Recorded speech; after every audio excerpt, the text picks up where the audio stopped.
एक जंगल में एक शेरनी रहती थी। शेरनी बहुत ही चालाक थी। शेरनी के 4 बच्चे थे। चारों बच्चे छोटे छोटे थे। शेरनी के बच्चे इतने छोटे थे कि चारों की आंखें तक नहीं खुली थी और दिन भर सोते रहते थे।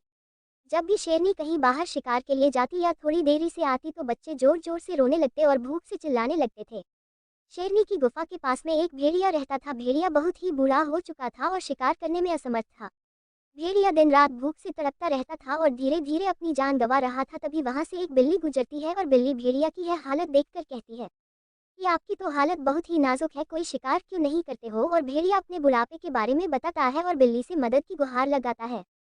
बिल्ली भेड़िया को शेरनी के बच्चे खाने की सलाह देती है और कहती है 4 बच्चे हैं, चारों के चारों की आंखें नहीं खुली है, बहुत ही मुलायम मुलायम है। ये सुनकर भेड़िया के मुंह में पानी आ जाता है।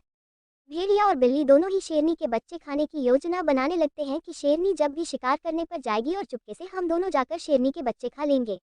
शेरनी वहीं पर झाड़ी के पास खड़ी होकर इन दोनों की बातें सुन रही थी। जैसे ही बिल्ली और भेड़िया दोनों शेरनी की गुफा की ओर आते हैं और शेरनी की जाने का इंतजार करने लगते हैं। शेरनी कुछ देर तक अपने बच्चों को खाना नहीं देती है तो बच्चे जोर जोर से रोने लगते हैं और शेरनी कहने लगती है बच्चों, अभी थोड़ी देर बाद तुम्हारी बिल्ली मौसी एक भेड़िया को लेकर आएंगे और हम चारों मिलकर बहुत मजे से खाएंगे। ये सुनकर भेड़िया और बिल्ली एक दूसरे के मुंह की तरफ देखने लगते हैं और भेड़िया बिल्ली की ओर झपटा मारता है और दुम दबाकर भाग जाता है। शेरनी ने अपनी चतुराई और समझदारी से अपने बच्चों की जान बचा लेती है। Please like, comment and subscribe my YouTube channel.